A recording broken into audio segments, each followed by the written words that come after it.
Recording in progress. You were, I would say, I wasn't really ready. 2 seconds late, I reckon. Yeah, you weren't ready. And to be fair, I was very quick. You were. So you didn't have much warning. You didn't give me it. But you've got you've really got like the intonation and like the cadence like pretty spot on, if that makes you feel good. It does. I mean, I'm trying to make my living in such a way, so that's good. No, yeah, there you go. Not being the Zoom recording dude. Yeah, recording in progress. There's this big audition coming up for the new voice. And like, I've made it to like the top 10 people and I've got to nail the cadence. I mean, I'm like a robot, like a generator. Recording in progress. Yeah, beautiful. Please give me employment. Send me that, I'll clip that, and that can be my other text message tone. So this week was Dave's choice. Mm-hmm. And I added to Dave's list so that he got something that I knew he would like. Yeah. So this week was The Mist. Mm-hmm. The mist is a German word meaning crap, which is not how I feel about this film. Did you look that up, or is that just in like your? It's just shit that you know. No, a German person told me that once because I recommended the film to him. I said you should watch this film, The Mist, and he says this means the crap. I feel like that's okay. I now know how to say I like hamburgers, and Margot is a insert not nice name here, but Margot taught me how to say that, so it's not bad that I know how to say that word. There you go. Slut.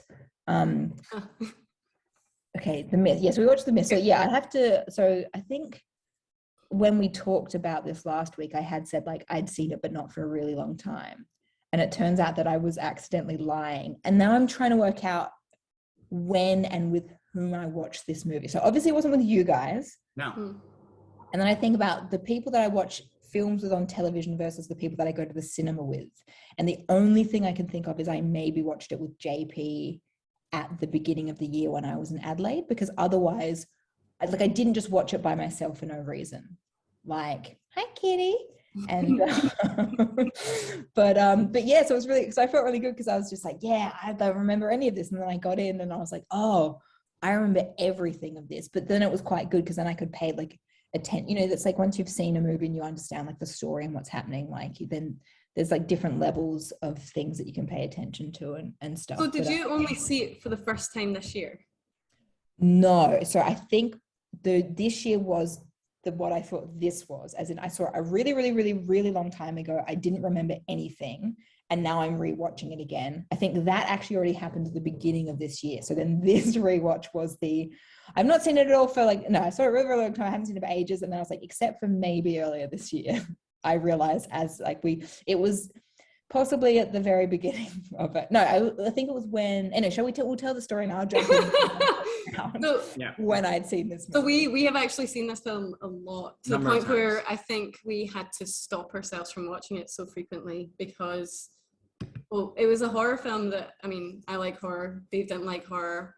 Yeah. This was one that he liked, that I liked. It came out quite a while ago, but 2007. I think that kind of the monster genre. It's ostensibly a monster movie. Yeah. And I think the monster genre is one that does a subgenre of horror that does quite well with me. Yeah. So sci-fi horror. Sci-fi monster stuff. Does pretty well with me generally. Yeah, I think based on what we've watched and your reaction to them, I feel like that is a very true statement. Yeah. So I feel like it's ostensibly a monster movie, but it's also quite a good movie about how people behave really badly when shit hits the wall. Question: has anyone read the Stephen King? I think it's novella. a novel. No, believe it or not, I have read so much Stephen King, but this is one I haven't read. Yeah. I don't know why not. But I do know some trivia about the book, which we'll get to. Yeah, I know some trivia about the book too. Okay. Yeah, but anyway, I was really happy that we were rewatching this because the crap. Because we got recommended it by a friend in Scotland, like, God, I don't know, 10, 11 years ago. And yeah, as I say, with my love of Stephen King-y stuff and your love of monsters, it was a really nice overlap. But I think I'll let you chat about it just because it is something that you, again, I mean, I usually defer to you because I can't keep a coherent thought, but also you really love this. So the film is, should we just go chronologically? Yeah, I think just like jump into it. So we start off, we're in small town America, somewhere driving distance from New York. It'll be like Maine. Everything Stephen King. I think it's in Maine. I feel like Stephen King sets everything in Maine. I don't know, because they talk about Radio Portland, so... Oh. Are you going to look this up, Karen, or should I? But they also talk about Bridgeton. In Bridgeton, Maine. Of course. Maine. Stephen King, always Maine. Mad for Maine. Always. He is mad for Maine. Let's make him a t-shirt and send it to him. Nicely done. So we start off in Maine. And we start off with a storm. This family with a lovely home, a husband and a wife and a little boy. And it's a big storm, and they go and hide in their basement from the storm. And they awake to a reasonably, not disastrous, but a reasonably bad amount of devastation. Yeah, there's a bunch of things that are destroyed that weren't previously destroyed. Yeah. And his painting was destroyed. It's hard work for his job, because he was painting horror movie posters. Yes. And a tree came through the window and bust up his painting. He's painting Easter eggs for Stephen King fans. Pretty much. Exactly, yeah. And he didn't take his Easter egg into the basement to hide, which he regrets later, and it gets destroyed. And so that's, I feel like they're really human. You're like, this is like a very strong American looking man, but he's a painter and he's an artist. And like, now we're really... And I think very quickly in the film, they set a really nice family dynamic within a very short period of time. So clearly, I have to say, and I say this even when we're watching it again, like a lot of the dialogue is a bit kitschy and a bit, but I mean, as someone that does love reading Stephen King, I do get drawn into it though, because like it's these he's got similar characters in a lot of his books, but it really sort of, you get to like them quite quickly. You get to see that they're a caring couple that really like each other without having to say very much. And that they're very fond of their young kids, and that they've got a really nice dynamic with you. And he seems like a nice little kid, and like, it's just like a nice family. And exactly. Yeah, lovely. So at this point we meet the neighbor. So he has a neighbor. There's a guy from Brooklyn Nine-Nine. What's his name? The police chief from Brooklyn Nine-Nine. I originally knew him if he was in the show Homicide, which was based on the book by David Simon previous to The Wire. It's an old show based in Baltimore, which I really like, and he was in that, and he was very good in that, and he's very good in this. I forgot how like semi-famous all these people. It's like it's got a very good cast. Sure.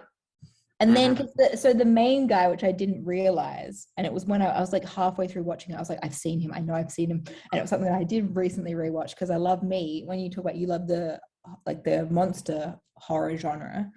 I love me a monster horror genre. If that monster is a shark or a crocodile, that guy is in Deep Blue Sea.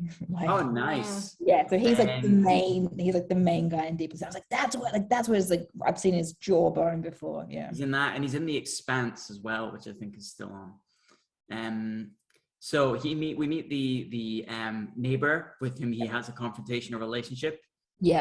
Because they've had a land dispute of some kind in a lawsuit, so they have an acrimonious relationship. But it turns out this guy's car has been wiped out.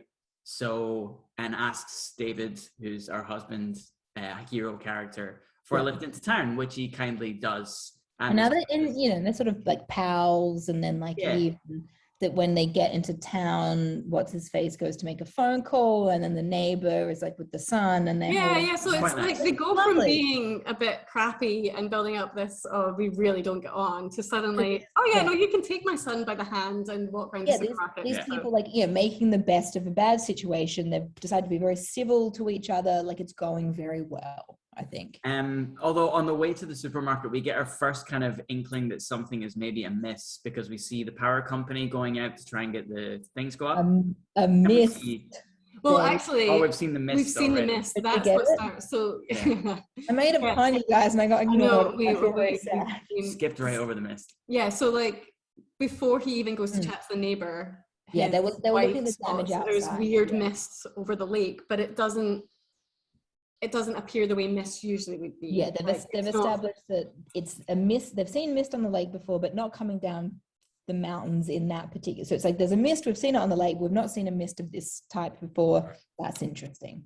And what I quite liked at this point too was because like there was a point where I was like, are we going to get a man that doesn't know very much about this to be explaining to his wife is like, that's weird, but no, it's totally fine. And he does start by like trying to do that and going, oh, well, yeah, it's just mist, and then sort of explain things. And then when she was like, really? He's like, well, I don't know. Like, there actually is a point where at least he calls himself on, I am not a meteorologist. I don't know this stuff. It's a nice way. Basically, he turns to the audience and says, look at the mist. Isn't it a strange mist, everybody? Everybody seen how strange the mist is?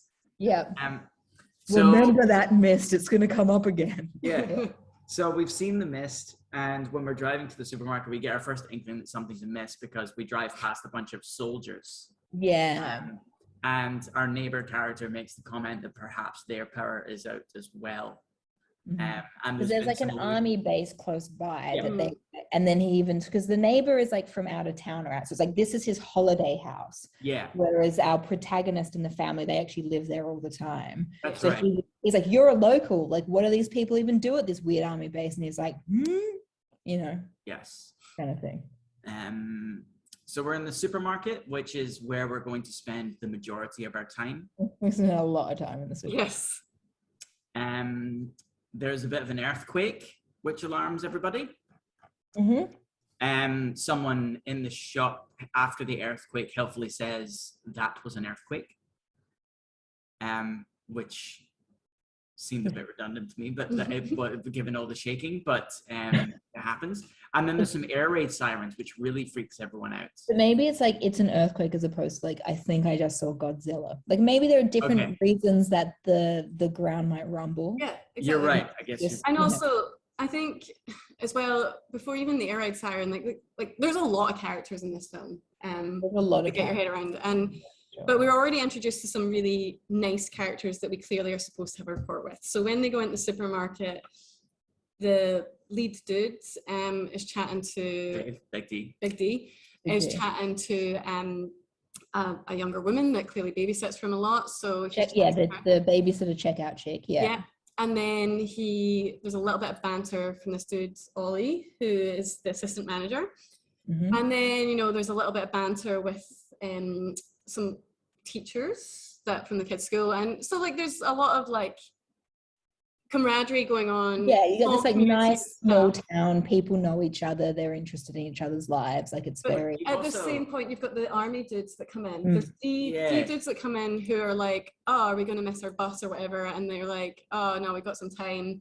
They want to get supplies before they go away, and they're clearly going to be on leave for a while. And then it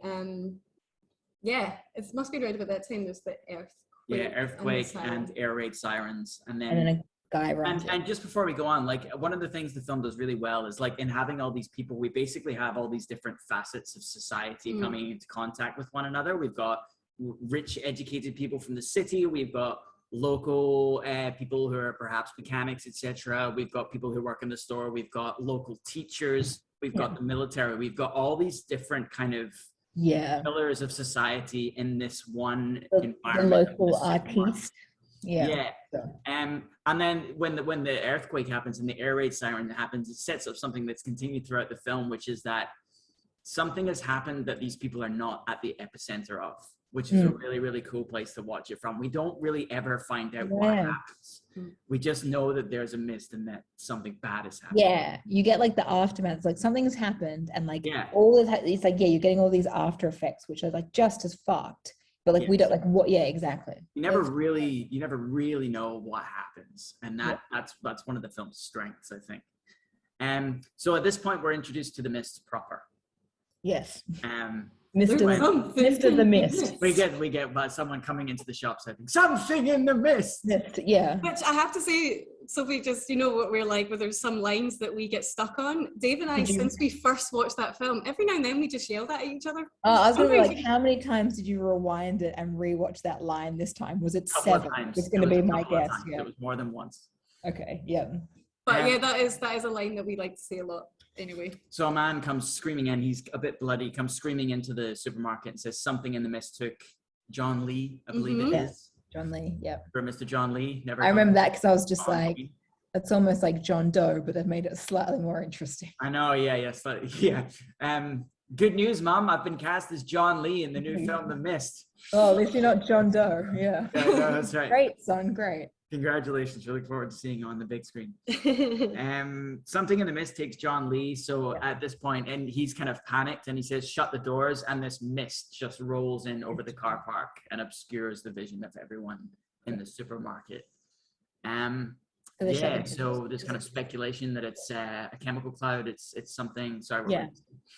Oh no, I was going to say, yeah. And so they do, because it's like at this stage, everyone's like a little bit shaken, both literally and figuratively, because of the earthquake. This guy comes in, he's bloodied up, he's great, and I think is it Ollie who says like, I've not seen him like this before. Like this is what we understand is a very sensible man in the community normally. He's panicked, he's bloody. So when he says like, close the doors, the mist is coming, everyone's like, well, we best be closing the doors then.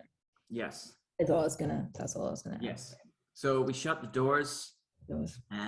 Nothing, we don't see anything. We get so I think that's actually maybe at this point we get the earthquake, or is it maybe? No, I think the earthquake was before, but no, at this point is when everyone's told they have to stay inside, and that poor woman has to go back for her kids.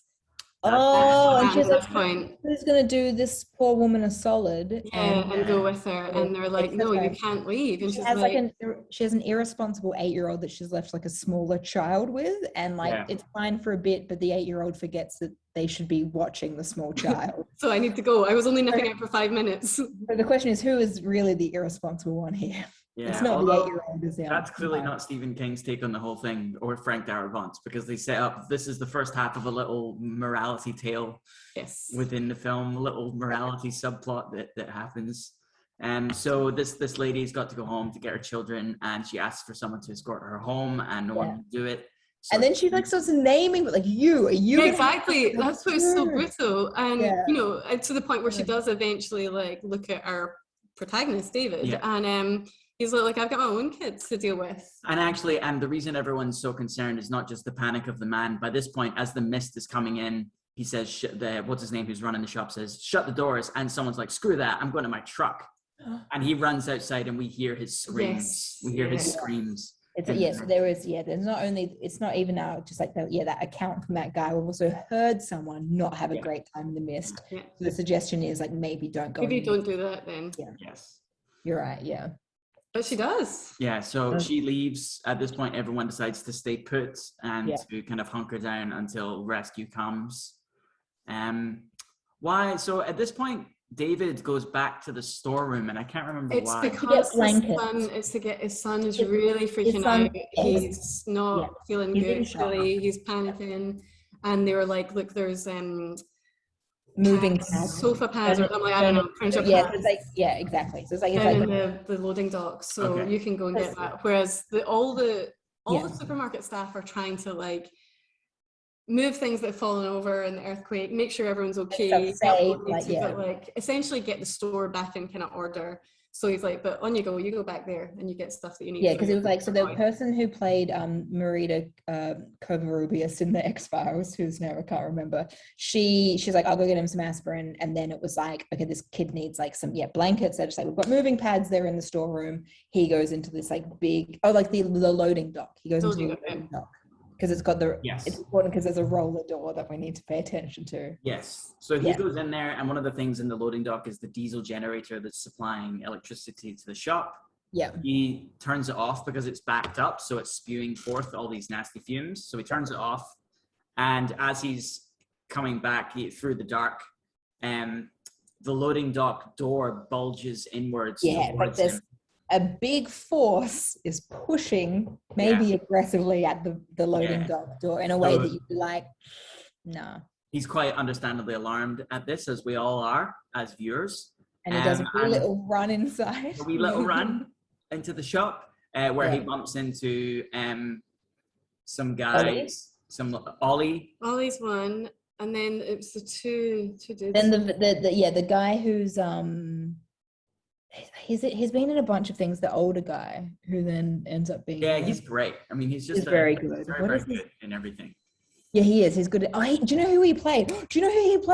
He played Death, as in the Grim Reaper, in Bill and Ted's Excellent Adventure and Bogus Journey and all the other Bill and Ted franchises. He's Death. I reckon. Hold on. I was like, I was watching it. I was like, I know this guy's face. I know his face. The Mist. William Sadler. That sounds right. So one of them was Jim, and Wikipedia describes as a belligerent and weak-minded mechanic. Oh dear. And who was the other dude? So Jim had a pal. Yeah, Bill. Yeah, he had a pal. I can't remember his pal. Myron. Yeah, it is. Yeah, it is, you guys. There he is. Yes. There he is. Yeah, well done. Well Excellent done, work. mate. So we've got, he bumps into Jem and Myron. Yes. And also poor right. Norm. Poor Norm. So Jem, Myron, Norm, and Ollie. Yes. Oh, no. So the bag boy and some guys who seem to be mechanics. They're dressed like mechanics. The bad boy who was in like American Pie. Not the bad boy, but the poor boy, the bag boy. Yeah. Well, look how old he is now. He's 40. He's 40 now. Yeah, but he was a dork in. He was. Sorry, we've gone off on so many times because every one of these. It's like this such a movie huge cast, and the cast is insane. So you're just like, I know that, it's got like Marsha Gay Harden in it. Like, it's a crazy cast. Anyway, sorry, Dave. Continue. Dave runs into them. They're going back to the because the electricity's gone out. Yeah. So they're going to check on the generator, and he's like, "Oh, it's backed up." And so they go through to have a look. Kind of discounting his fears about what might be happening. Which I still think, I mean, I get it in some ways, but I also am kind of like, someone ran in with a bloody face and then someone screamed in the mist and you don't believe there's something out there. Like, there was a bit about it where I was like watching them getting more and more frustrated. Yeah, but they kind of address that when he says, like, I can't believe you're gonna. So what they decide to do is to turn the generator on, raise the door, because they've worked out that the exhaust for the generator is backed up. So Norm volunteers to run out and clear the generator exhaust. And David's like, why the hell are they doing this to Ollie? Don't. They've gone a bit mental. Like, they can't do anything in the shop, and here there's a problem that can be solved, and they're bloody well going to solve it. Because they can be useful. So they kind of address that. They do, but it's the fact they keep making fun of David so much. Like, it's probably, oh, they'll be ridiculous. Of course, there's nothing out there. Don't be ridiculous, and like keep on at it. But then I guess there's also that antagonism there between those characters. Because as you say, like, so there's the big city slicker, the neighbor dude, who's clearly a big deal in the city.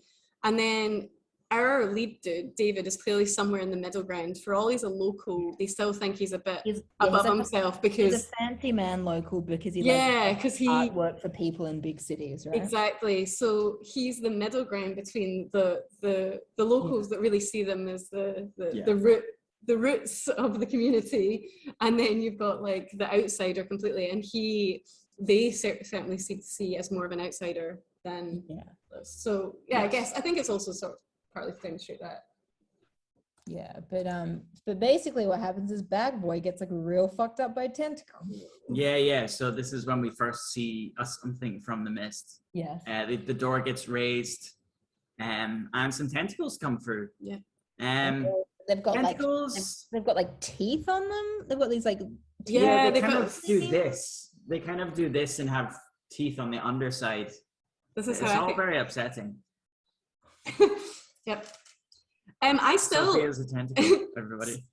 So after seeing this so many times, I still find that quite a stressful scene. Like, I find it I find that quite scary, like with the tentacles and stuff. And I know what's going to happen, but it's just, I was going to say, I think it was, so the bit, and I digress because I was going to say when this happened, but it was when they were assessing the damage to the grandfather's tree at the very beginning, and then they go down to the boat shed. That's when I was like, I've seen this before. And then this bit, because I was expecting the tentacle, I didn't find it particularly upsetting, but I don't remember back to how I felt when I didn't know a tentacle was coming. Yeah. I mean, I think what's terrible about it, terrible in a good way, terrible, like, as in it's effective at being terrible. It creates terror, like the original definition of the word, like terrible. Yeah. Is like how inexorable the kid's death is. Like, he doesn't just get dragged off really quickly. He like gets grabbed, and then a second tentacle comes in and is ripping bits off him. Flesh. Yeah, it's horrible. They're pulling him back and trying to save him, and going after him with an axe. Even the fact that for such what seems like quite a long time, it's just David that's trying to save him, because everyone else is just in stunned shock. He's like, whoa! And so they're all like, and David's like clutching him, going, well, he was the one who was like, don't do it, and it's like, and now I have to save the bloody day as well. Like, what are you people doing? But but then Ollie steps in. Ollie steps in. I love Ollie. Yeah, there's a lot of deaths in this though that they're quite grotesque. Yeah. A lot of it's like people don't just die. It's like they die and like in front of you a lot, and in a pretty like problematic way. Yeah, it's inexorable in the same way as like Quincy. Is it Quincy, the sailor in Jaws? When he dies in Jaws, it's like he kind of is falling very slowly down towards the shark. It reminds me of that. Like just it's like, oh, you're fucked. You're fucked and you know it, and we all know it, and there's no getting out of it. We all have to sit here and experience it. And granted, the experience is worse for you than it is for me, but like we're all in this together. Yes. Yeah, sure. So Ollie comes in with an axe to help. However, this is not very effective. He almost hurts himself and others. Although, can I pause at this point? Sorry, yeah. Sorry, can I just pause at this point though and just say how much I love Ollie? I think Ollie is like one of my favorites in this character. And do you know what I realized? Most recently, his role has been it was in Jurassic World: Fallen Kingdom. He's the auctioneer at the rich person dinosaur auction, and it was like, he's just like, that actor is just above that role. And I just realized that was the most recent. It's like I was watching him and I was like, this guy's been in everything and he's like really good in everything. And I was like, oh, that was his most recent role, and that makes me sad. No, we saw him in Uncle Vanya recently. I haven't seen that. That's what we saw him in. We saw him in Uncle Vanya. Yeah, he's even the name sounds better than Jurassic World: Fallen Kingdom. Yeah, he's also I love a Jurassic World anything franchise. He was he was one of the newscasters in the Hunger Games franchise. He was. But I feel like I didn't read the books, and then many years later, I had a friend who was just like, "We should watch these movies." And I had to say, I found them all they were very entertaining, but also enjoyable. Stanley Tucci, I will watch anything with Stanley Tucci in it. I don't even care if it's trash. Yeah. Automatically, I'm like, Stanley Tucci. Did you? We're so off topic. Did you see Supernova?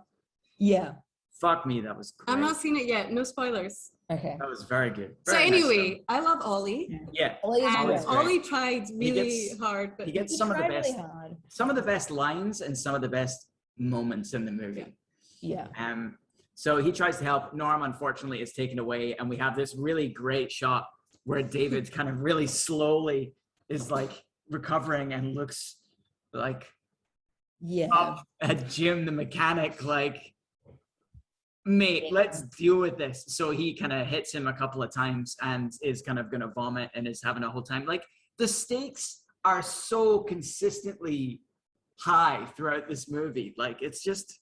And also, like, my other thing I had to comment on, although I get it, but I just love it too, is just how much, how Batman, David's voice goes as the movie goes on. Because, you know, it is like the Christian Bale, I'm Batman. Like, really the more the film goes on, the more he gets like that, this husky, like, and I think when I first watched this, it must have been pre-Christian Bale Batman. Yeah. So like, I think now watching it with all of even that, like, so Michael Keaton Batman still had that very like... He did, but not... I mean, it's not the same as Christian Bale. Not the same as Christian Bale, which but again, we're going off in tangents with so many films. But that's where I did laugh a little bit, because as stressful as it all was, I was like, I'm Batman. Anyway, sorry, Dave. So he's raging. At this point, we go into quite an extended sequence where they try and convince people of what they've seen.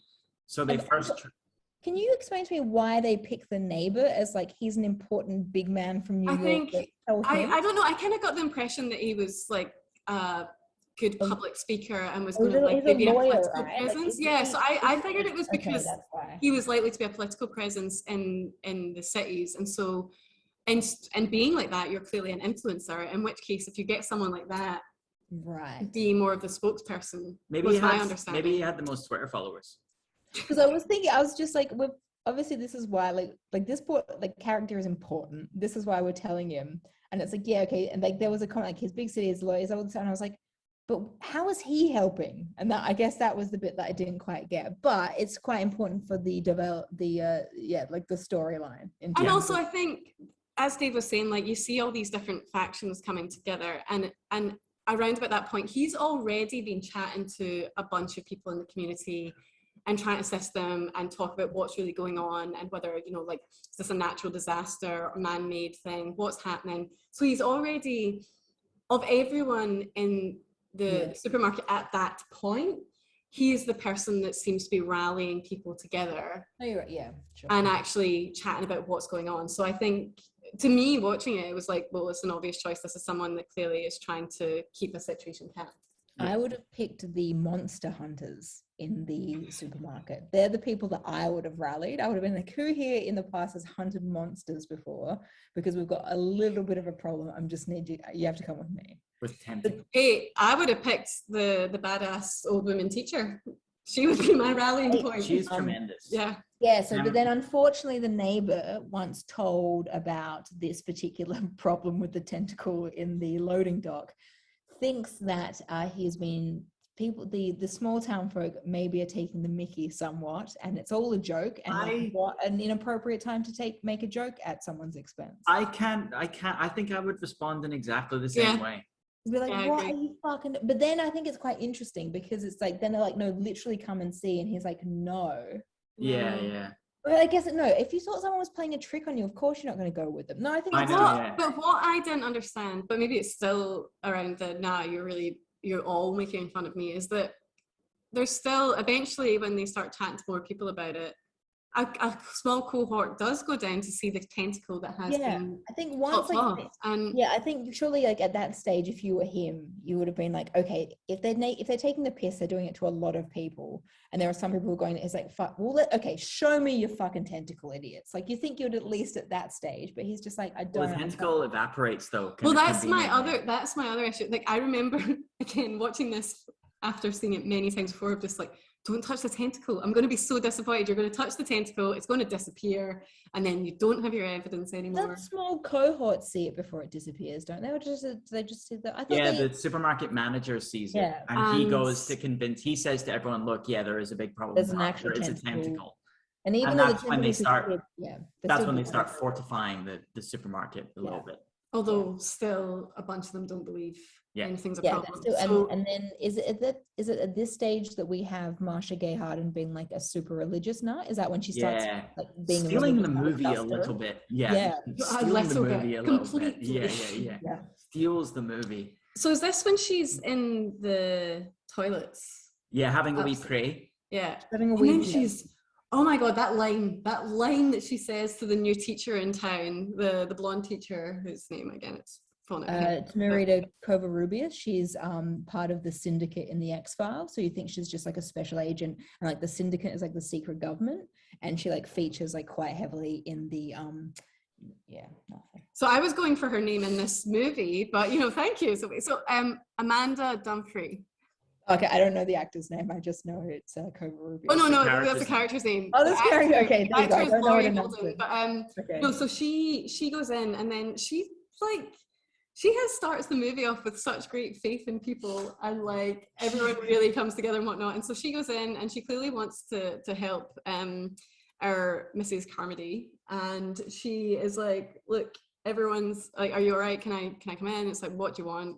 Well, kind of need to use the toilet, and she's like, look, everyone's scared and all this stuff, and then Mrs. Carmody, what's the line again? Oh my God, it's so brutal. Yeah. If I needed a friend like you, I'll just shit myself one out. Yes, that is so brutal. And it's also like, it sets things up to where you've got, okay, she's panicking, she's also clearly very religious, but you still are like, how is this going to go?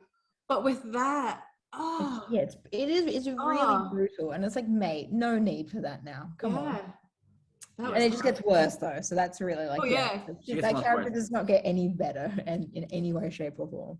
Yeah, so she's praying to God, and specifically she's praying for the ability to convert people in the store to God's way, because she's convinced that it's the end of days, and that it's basically like this is the beginning of it. It's like, people are sinners, they're fucking terrible, like this is punishment, like we need to like face this, but you need to like basically acknowledge that this is it's not just like a weird mist with like tentacles in it. It's like, this is literally God being like, yo, I gave you a planet, you destroyed it, like you must repent.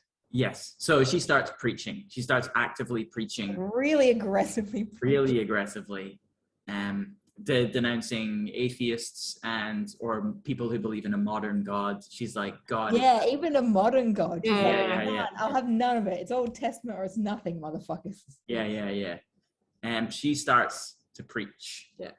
And people aren't really into it by this point. They're kind of a bit stunned by what's going on, but they're not really into it yet. They're just like, okay, this is the way that you cope.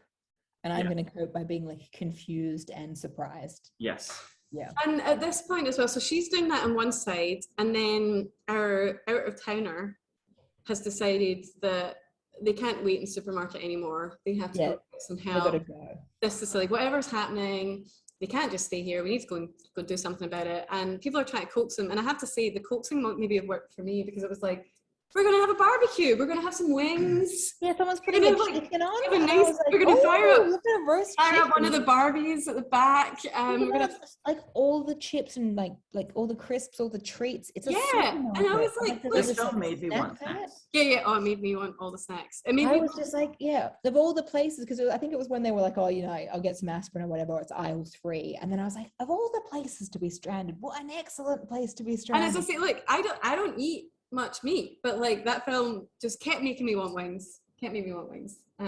So he wasn't convinced though, and they were like, we're gonna go. He's got a small cohort of people, and they're gonna go. And there's a guy who has a gun in his truck, which the deemed is quite important, because there is a tentacle believer side. Yes. So then someone else puts their hand up and is like, yo, I saw where you parked your truck with where the gun is.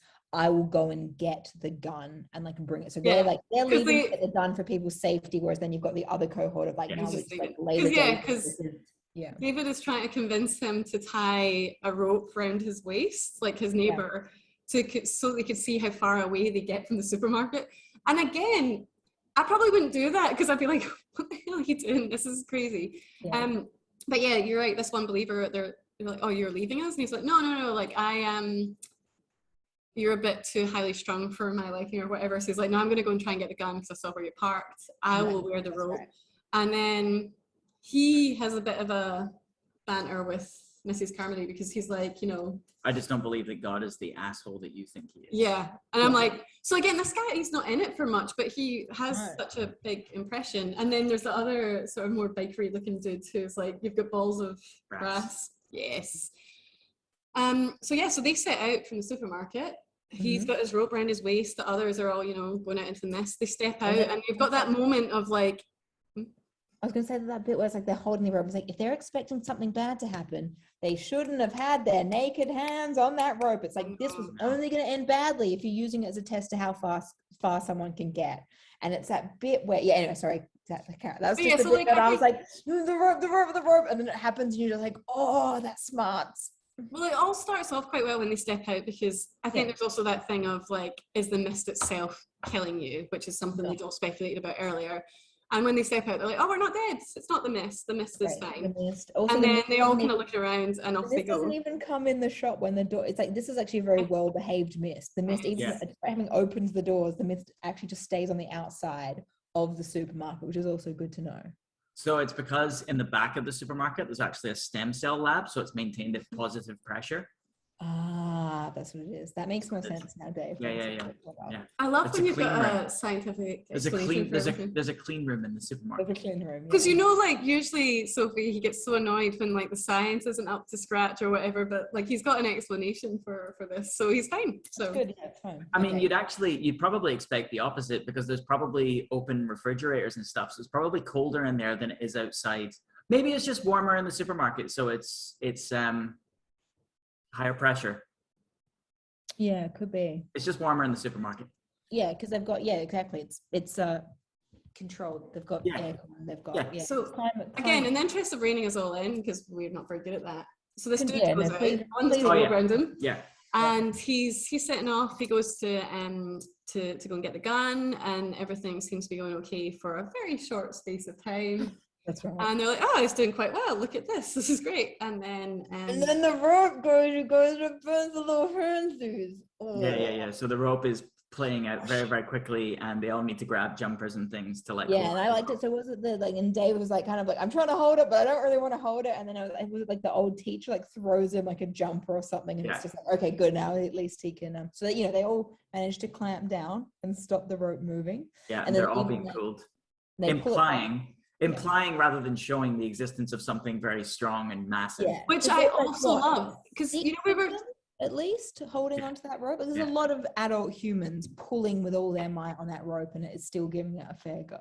And I think, so talking generally about the monster thing, remember we watched The Monster, and my issue with it was too soon you saw the monster. Yeah. What I really, really like about The Mist is, okay, eventually you do see like greater shapes and whatnot, but for so much of the film, it's particularly the first half, it's the anticipation, the apprehension, the like, okay, we've seen some tentacles, but they're big, and what the hell are they attached to? And at this point, I find particularly... A direct quote from the film is just like, well, what are the tentacles? You don't think, you just see, and the tentacles messed up, but that means sort of nothing in the scheme of things. You're right.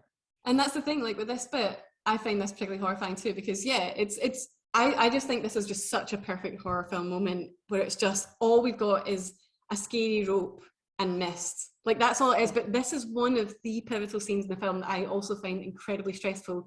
And it is just a rope moving really quickly. Like that's exactly. Like what? Like where is it going? Yeah. It's implied. So we have a couple of things. We have them struggling to hold on to it, implying the presence of something massive, and also the rope goes up. That's very, very big.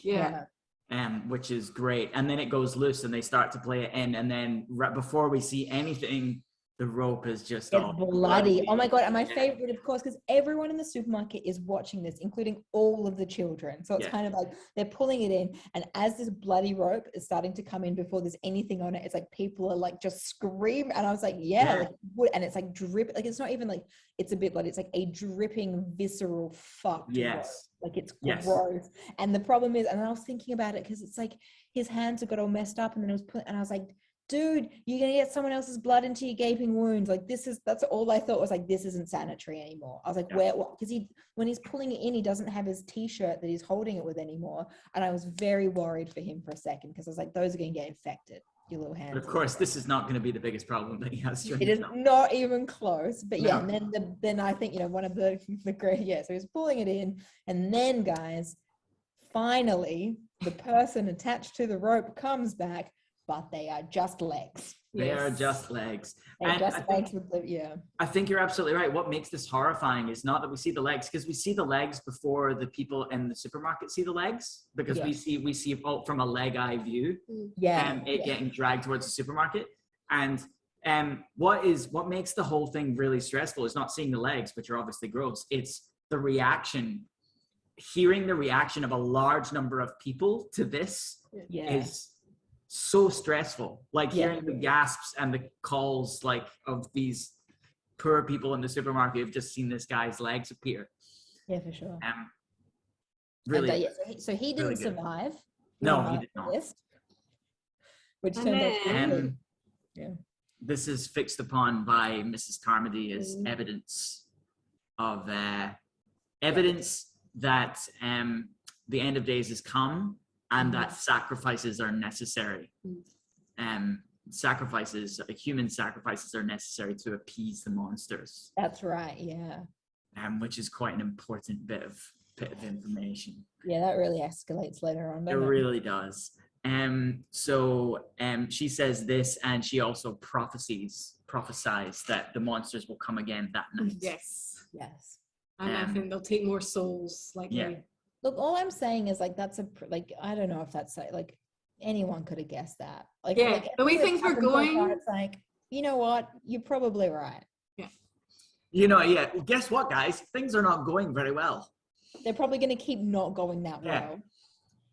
So they continue to be worried about the outside, continue to bag the dog food at the windows, because the big concern, of course, is the whole front of the store is glass. So they continue to that. But they settle to have their chicken meal. This was the bit, Sophie, that we had to keep rewinding because I enjoyed it so much. So, like in the dog food bags, they have the little windowy bits so people could peer through. And there was one of the dudes trying really hard to just chill with his paper plate and have his nice bit of chicken. And he gets such a fright because that big massive mosquito thing. Giant mosquito landed in the window. And so it's really well done, because it's like you see this tiny little bug and you're like, oh, that's a tiny little bug outside the window, and it turns out it's not. It's just a really, really big bug that's really far away. And it comes very, very close, and suddenly there's a massive bug at the window. As this dude's reaction, because all he wanted, he was just starting to get in his chicken. He was already traumatized. The night was looking up. No one else had died. He was eating his barbecue chicken. He was like, all right, like, this is fun. And then it was just he didn't expect to see the big mosquito on the window. So massive bugs with massive stingers.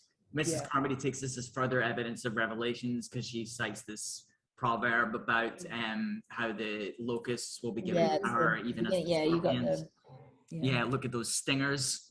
I did like that, where she's like, like talk, and then I feel like we got like a little bit outside of her Bible experience, where she was just like, look at those stingers. It's like, yes, that is a human reaction. Go with that. It's like, the stingers are fucked. Yeah. Continuing to steal the movie.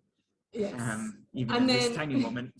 And then more and more and more of these mosquitoes are landing in the window. Yes. And it doesn't seem to be a problem in itself. No, but they were attracted to the light, right? Yeah. And that was the thing, because they've all gone like, what are these things? And they found as many torches as possible, and they're all shining like. So they had these emergency, like the mechanics had set up these sort of emergency lights, and they'd already been told, like, they're not going to last long, so let's only use them in the case of an emergency, if completely necessary.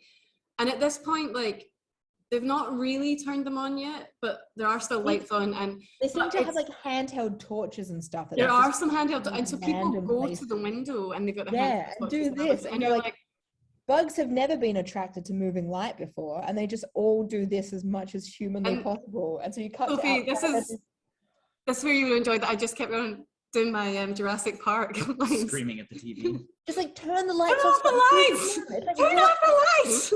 Literally how you attract a T-Rex, and it's how you attract giant mosquitoes in the mist. It's like, do you know what bugs love?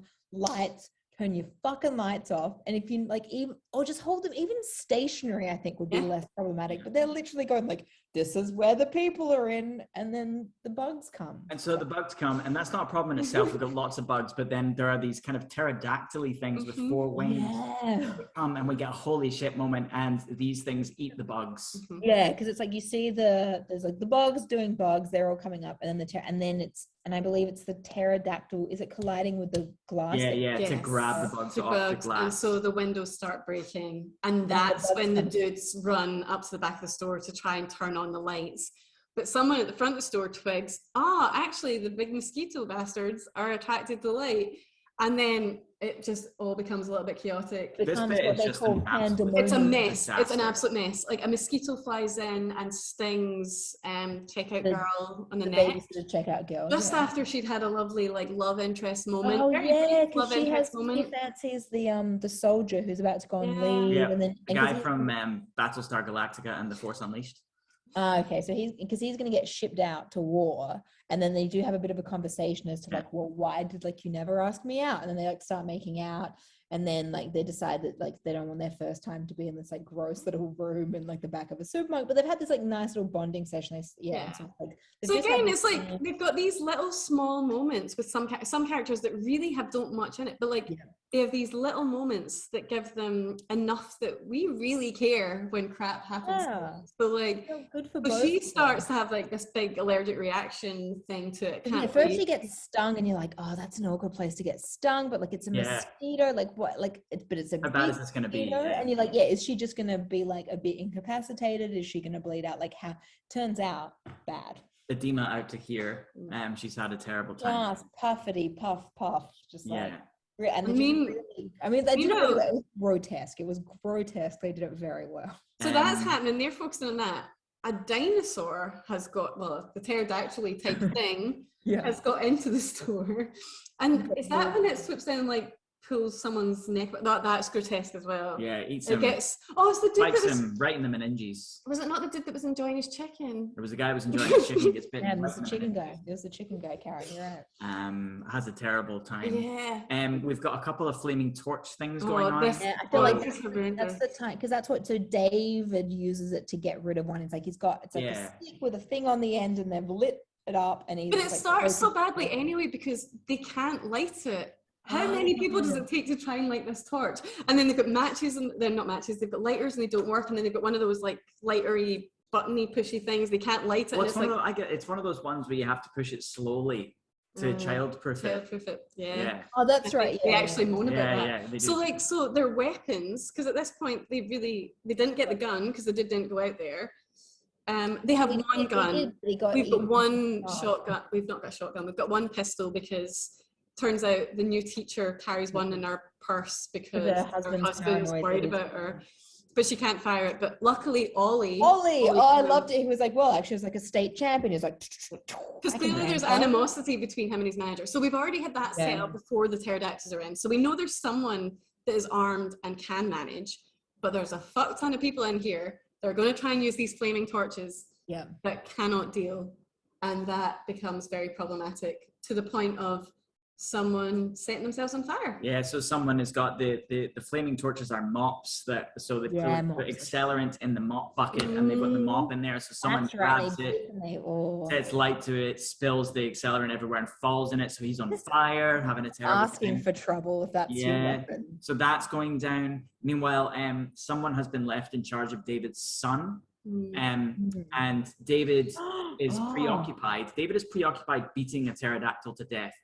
And he beats it to death for a long time. Yeah. A long time.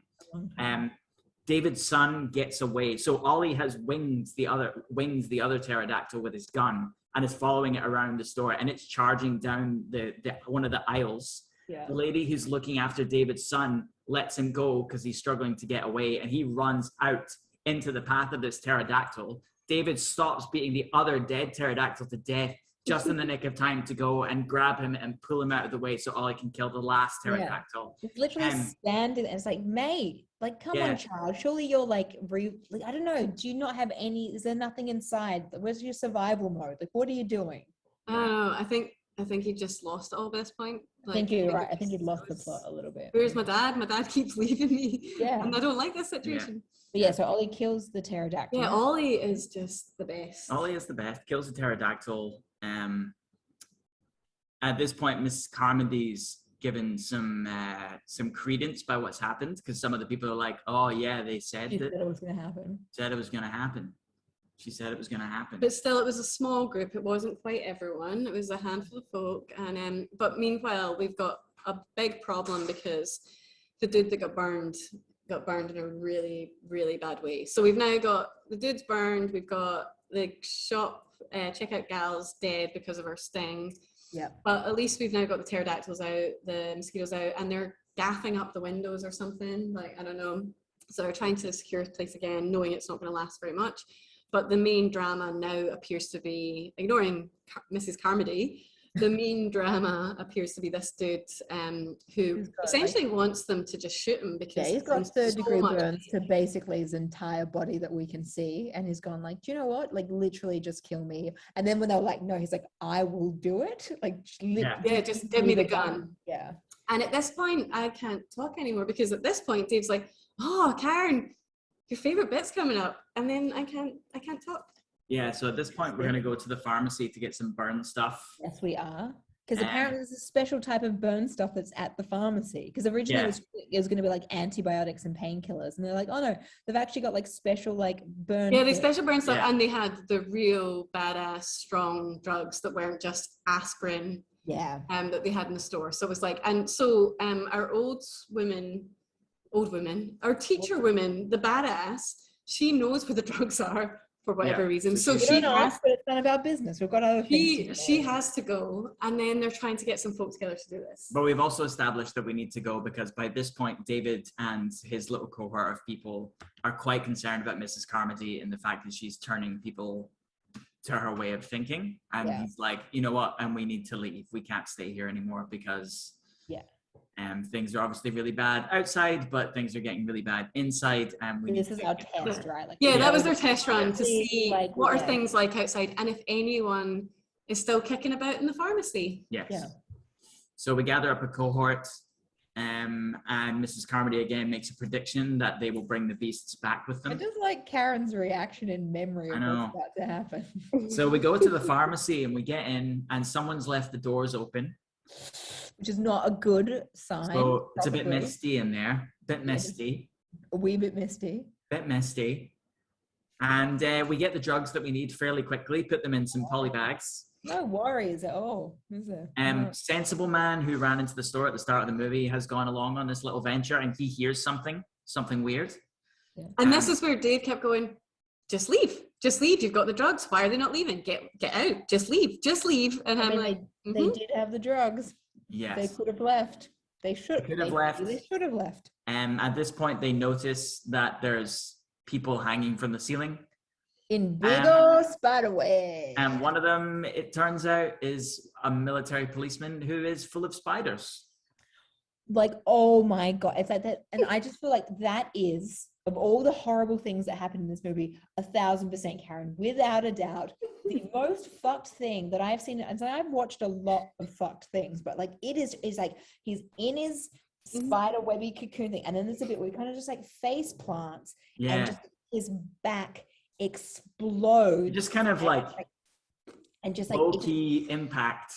And just like, and then just like he's, and it's like spiders just like out, and then just like also like quick. And just spiders grow quick. That's not how quick spiders grow, you guys. And importantly, just before he explodes, he says, "It's all our fault." Yes. I'm sorry. Yeah. So it kind of begins to suggest that maybe the army have something to do with what's going on. Oh my God! Imagine you died by way of giant mist spider laying eggs in your back, some cavity in your body that opens via the back, and it just like very upsetting. It's like, you know, Karen, that's fine. I think you're allowed to look. I was like, that's what I look like when I get an injection. I'm just like, no. So, you know, like my arachnophobia kind of goes into overdrive. And not only is it like spiders exploding out of people, but it's also like the webs. It's like going back to Alien as well, like things that just hurt you. So it's like webs that spin out and then burn you. He got all caught up in the web and it was burning him. What was that? Was that he had a burning leg. Yeah, that was what the web did. It was just a burny web. Someone gets a burny face, someone gets a burny leg. A couple of people die. And then those spiders with teeth. I just can't. They're really, but they're not. Yeah, they're not good. And it's really funny. They get such big teeth. They do, yeah. And I just feel like that, you know, because a lot of this, like there's your pterodactyls, you've got like whatever they're meant to be, like your big mosquito-y things, and it's all like, I feel like none of them are that like amazingly well done, but they're all effective. Do you know what I mean? Like they're all very effective. Like it's not the, you know, in terms of like a monster movie, the best rendered or whatever monster in the world, but like those spiders especially, I think are effective. Yeah. Well, I think as well, so something to know about the film is that Frank Darabont, and like we should acknowledge at this point, Frank Darabont also gave us The Green Mile and The Shawshank Redemption, and he made this film. Yeah. Okay, sure. Yeah. So he made this film, and he made it very much as a kind of tribute to kind of 1960s monster movies. Yeah. So I'm inclined to believe that some of the designs of these creatures is kind of on purpose, based on that. Like he wanted it to have a kind of specific look, and like he clearly had a vision for a long time, because when you do look into it, like he'd wanted to make this film for a really long time. Like he read the novella, loved it, and wanted to make this film for so long, and it was from the 80s. Stephen, Stephen, can I make it Stephen? Hey, Stephen, I'm not going away. I like this story. Come on. And this was written in 1980, I think it was released. So like, so a long time before it was then released in 2007. So like, he clearly been thinking a lot about it. And to the extent that, so he actually wanted to make this film in black and white. Oh. And was not allowed to by the studio. The studio said you can't put a black and white movie out. But there is a DVD extra, which is a black and white version. Oh, okay, cute. Yeah, like anyway, it's like super effective monsters. For sure. And thank you for distracting me from the spiders. I appreciate it. So we get back from the pharmacy. Some get back from the pharmacy. Not everyone gets back to the pharmacy. And that poor son is like this dad just keeps fucking off all over the place and just keeps being like, don't worry, boy, I'll be back. And it's like that, like the scene where like they finally I'll come back with a comic book for you. It's all good. Which he does. He did. Yeah. It's Hellboy. Yeah. But it's just that thing where it's just like, mate, you're really making this worse for your son. Granted, like, you know, he's one of the most capable fighters of monsters. Yes. He establishes himself as. So like it's good that like he's gone to do stuff for everybody. But that poor fucking kid. Yeah. So at this point, there's a bit of a time lapse because David passes out and we're seeing things very much from his perspective. It was a bit exhausted. A bit exhausted from the day and a half or whatever it was of the things happening. Yeah. Wakes up to the sound of Mrs. Carmody's voice. She's preaching. She's now got a congregation. People are like really believing the religious stuff. And they keep using this word expiation, which I take to mean human sacrifice. Mm. And then also in the meantime, the Burns guy had died anyway. Yes. Yeah, and also by this point, the mechanic from the start, who had kind of now been, to a point, had been siding with David and doing a lot of things with David after the tentacle terrible incident. He's now gone head first into the Mrs. Carmody. I need this in my life.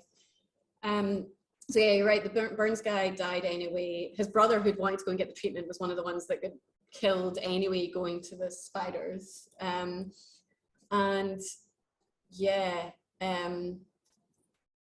At this point, they go to try and find the military folk so David and crew, because they're like, that dude kept saying it's our fault. And they knew about some big project the military were working on up in the mountains. So they wanted to ask him what he knew about it. And then he's like, I don't know anything. Where are my pals? My pals were chatting about some stuff. And so they head down again back to the loading dock.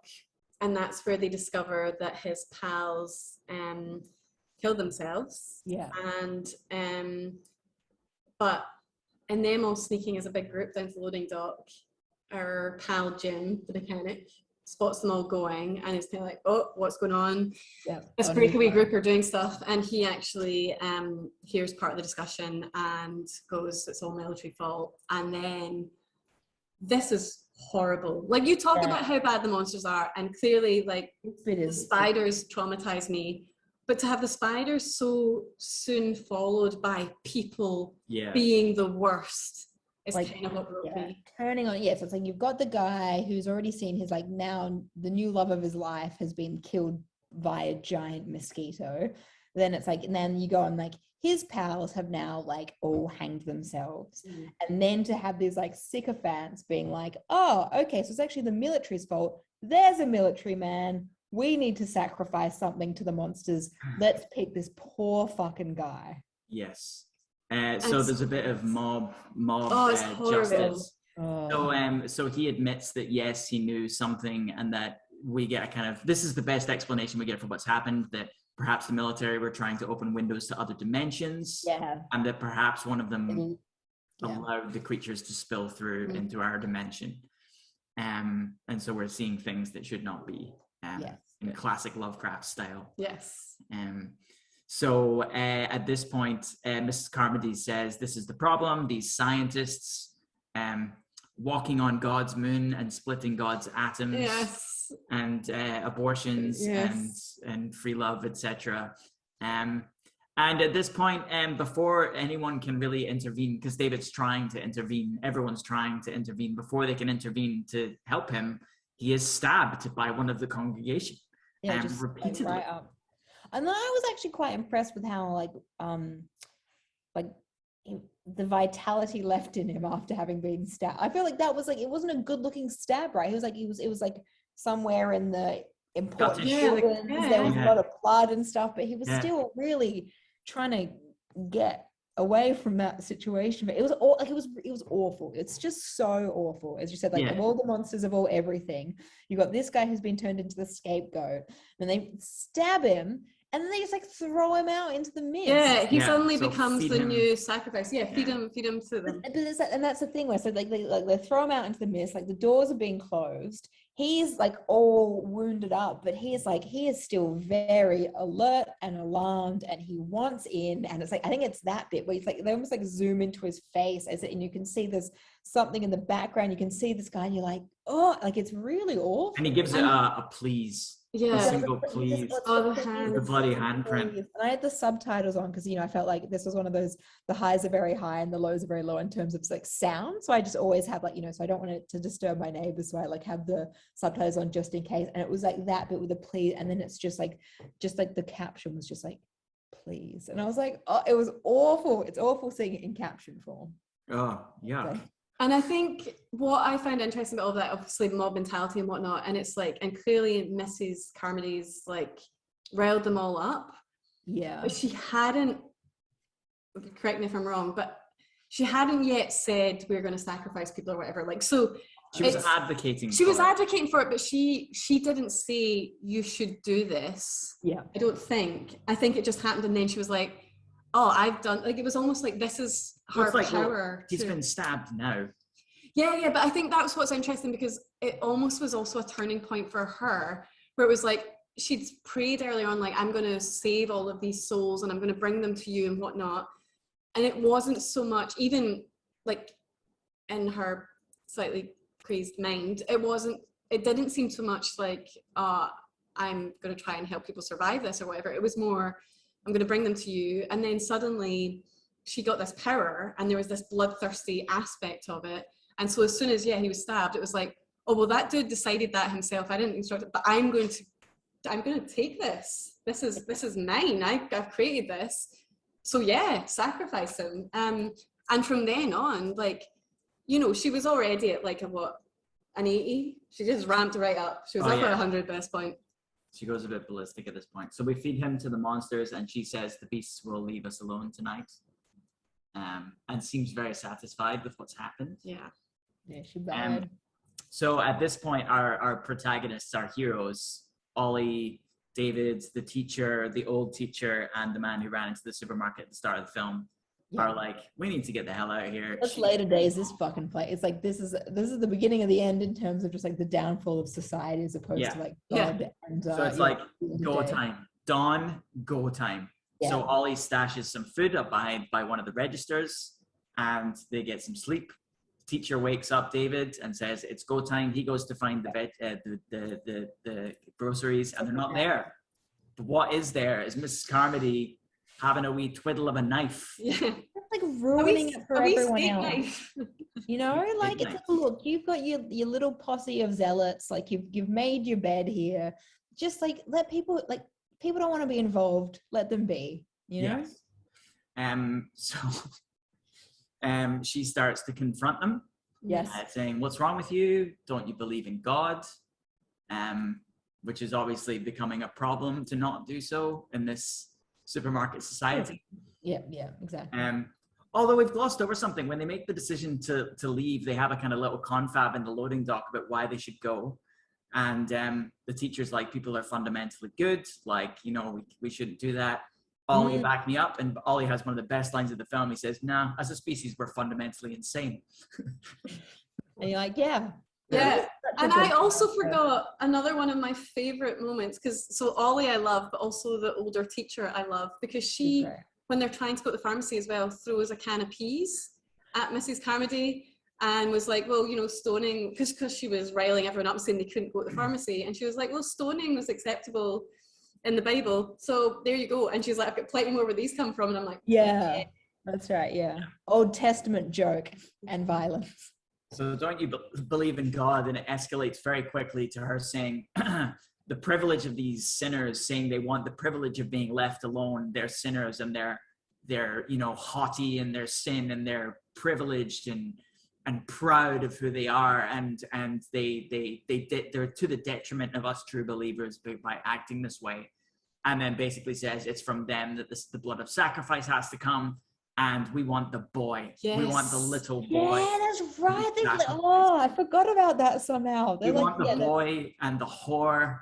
Kill them. Kill them all. The whore is holding the boy, so let's grab them both now they're in such convenient close proximity. And then this moment makes me worry about myself as a person because this is what you wait for the whole film. This act of violence, like, has me shouting at the TV, like because it doesn't make me happy, but I'm just so glad that it's happened.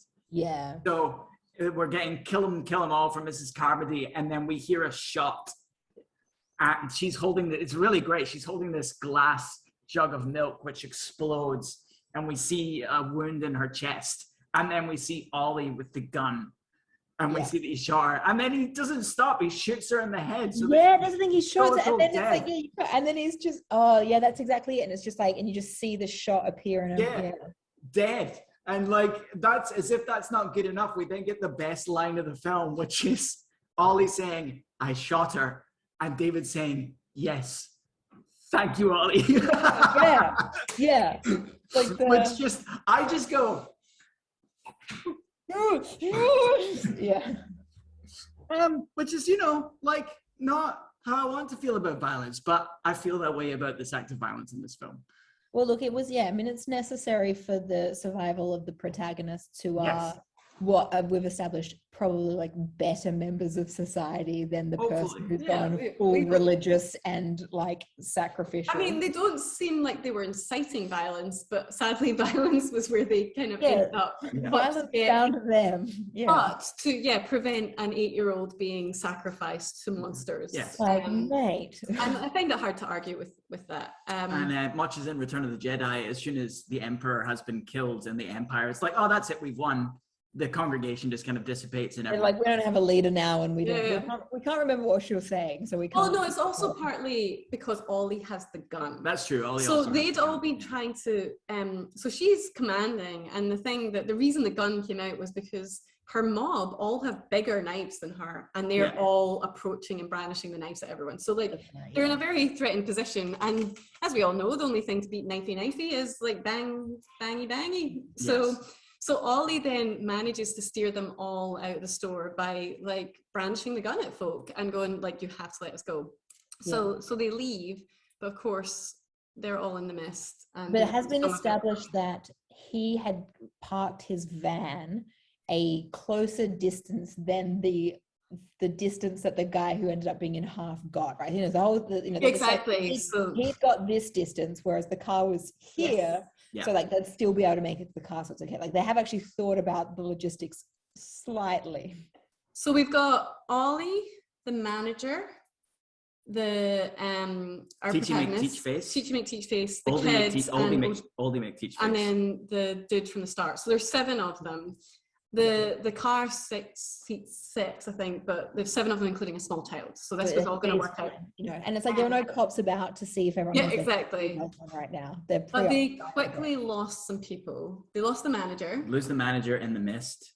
Ollie gets to the car first and opens up all the doors and looks very pleased. Has a moment of triumph before he's eaten by something very tall. Yeah.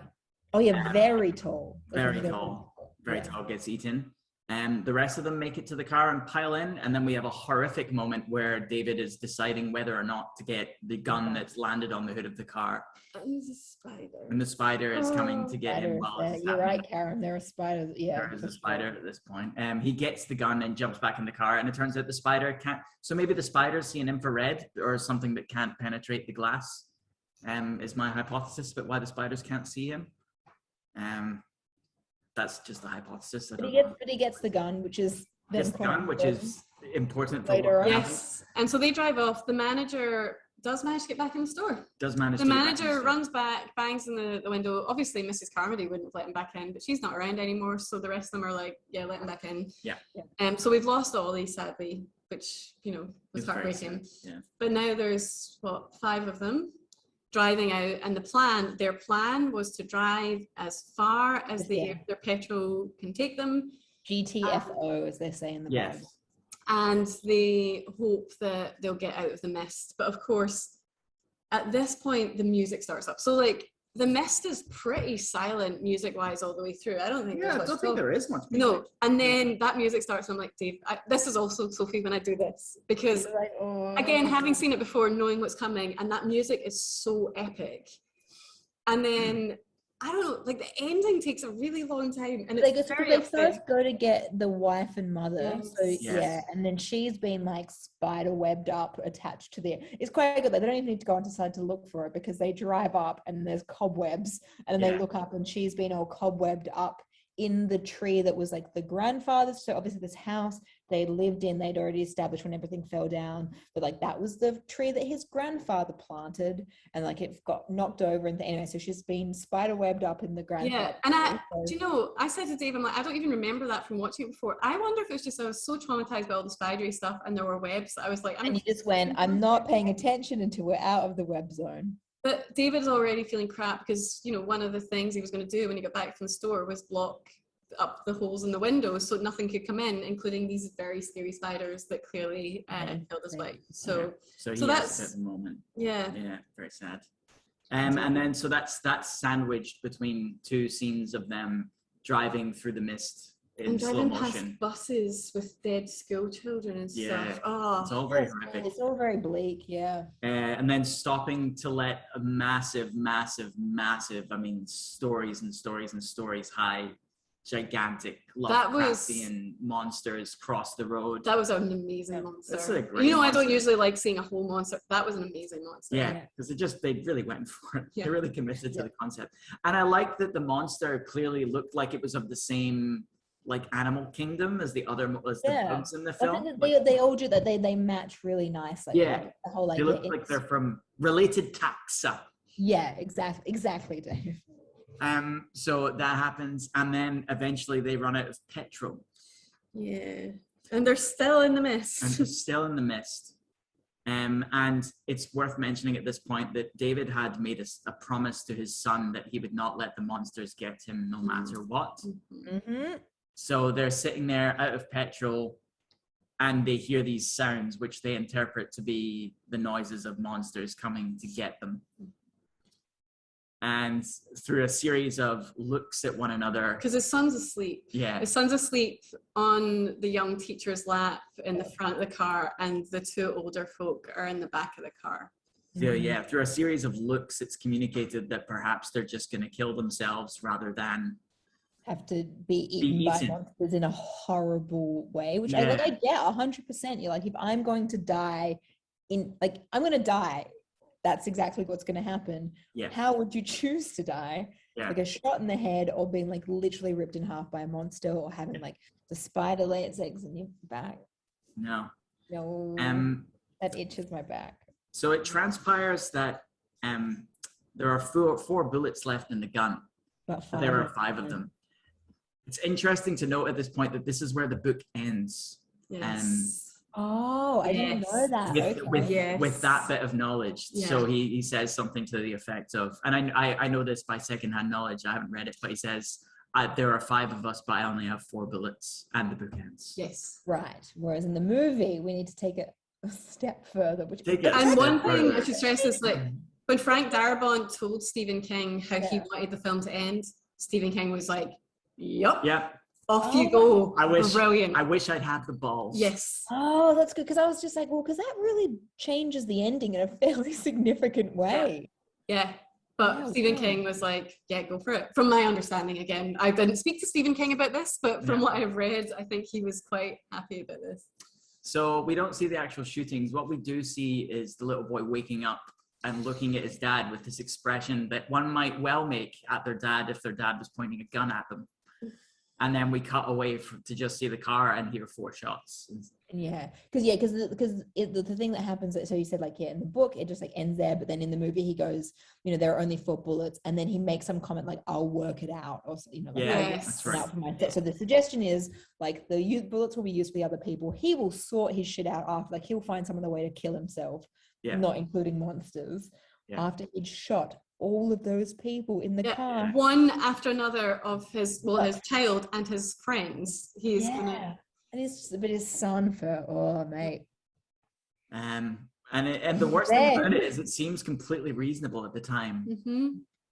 So he gets out of the car in order to kind of provoke before he gets out of the car, he has a little moment to himself where we see him just in absolute anguish at what as you would. I feel like that's a very natural way to act, having just killed everyone in the car. And even it's like the gun, now empty gun in his mouth, keeping shooting. It's awful. It's horrible to watch in a very effective way. It's very awful to watch. But then it gets worse. It gets worse. So he gets out of the car, starts shouting for the monsters to come and get him. At which point the mist parts and we see a tank and several American soldiers, presumably American soldiers, advancing with flamethrowers, killing spiders and spider nests and things alike. So revealing two things: the sounds they had heard were the sounds of the flamethrowers and not the sounds of monsters. That they had been driving the wrong fucking way. If they'd driven the other way, they would presumably have met this vanguard. So they were literally seconds from rescue when he did this thing that he did. And he's just out there in the now parted mist, just fucking. And then the car drives past with the woman that left the supermarket right at the start with her children. Yes, revealing that she'd made it and that the kids and had been saved. Yeah, the person who'd done the right thing was ultimately rewarded for their behavior.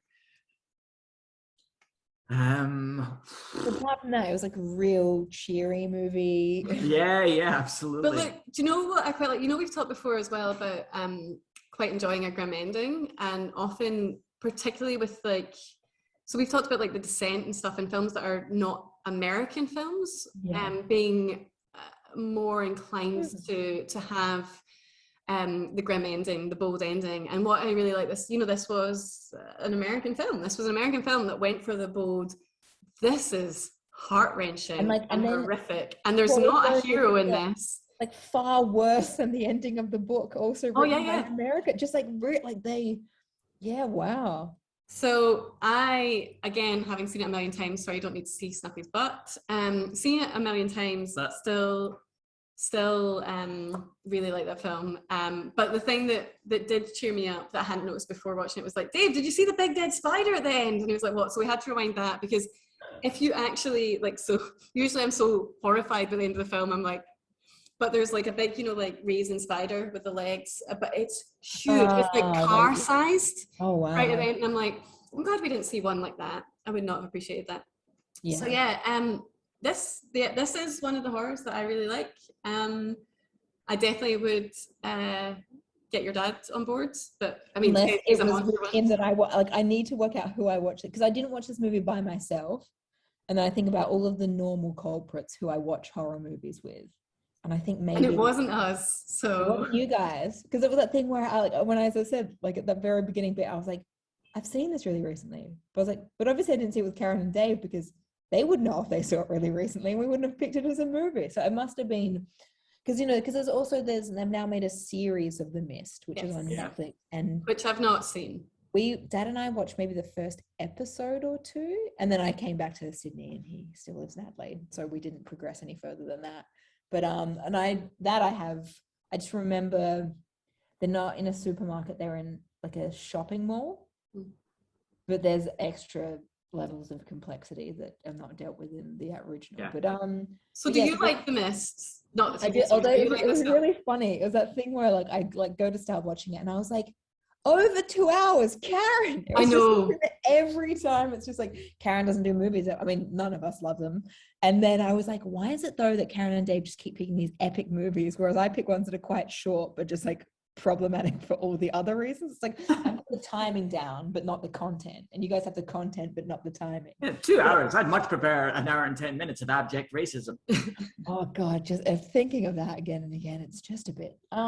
But I did like The Mist, and I just think it's, again, like part of the thing that it's just like, I know you shouldn't get caught up in a movie because of like the cast, but it's like, it's a stellar cast and everyone is good. Everyone is so good at their role in that movie. It is just, and I just wonder if, the reason I get caught up with the cast is, would it have been as effective if you had someone who wasn't as good in the role that they were cast in? Yeah, so I think everyone nailed it. Everyone nailed it. Yeah, no, I agree. I think it was so well done. And I really like that someone had wanted to make it, well, Frank Darabont had wanted to make it for so long. And it's like, well, now I'm making it. Here's all the people that are in it. Well, like, it's Frank Darabont. So, like, he could have presumably taken his pick, given, like, the movies that he's made. It was very, no, so I really enjoy it, but I forgot, I feel like, the bit with the spiders being burst out of that person's back, I feel like very well done. I'd forgotten about that specific, and I was like sitting on the couch by myself, and I literally went, ew, and then do that thing where you just feel spiders all over you constantly, and I just couldn't deal with it for a little bit. But no, I do like The Mist. I probably don't love it. I feel like I maybe don't love it as much as you do, Dave. I don't think I love it as much as Dave does, but I love how much Dave loves it. I love it. I love the cast. I love how it's about how people act under extreme circumstances and just about what happens to people when they're dealing with things. Yeah. But that I just think the villain is she's got to be in my top 5 movie villains ever. Like, she's just so fucking, the cast is great and she's just exceptional. She's sensational. Yeah. And when she dies, I just punch the air every single time. Yeah, but it's like you just see the bullet hole appear. Like it's very good. Thank you, Ollie. Yeah. Thank you, Ollie. Thank you, Ollie. And then cinematic moments. That is a big one for me. Yeah. Okay, so I think it's my turn, right? Yeah, you've got the sheet up, which I can't see. So I've got the sheet up. I've got like 50 on my list, so I'm like desperately trying to work out what I want to see next. And I think I'm going to go for one that I've been wanting to watch again for quite some time. So I've only seen it once. I really want to rewatch Don't Look Now. And apologies in advance for the bush, because there is a lot of bush in this film. Yeah, no, I've seen Don't Look Now is like a JP Sophie favorite, so I'm happy to watch. Was that okay? Because I watched it once with my parents and it scared me. This was quite a long time ago, and it scared me so much that I haven't watched it since. I haven't had sex since. Yeah, pretty much. I think I watched it.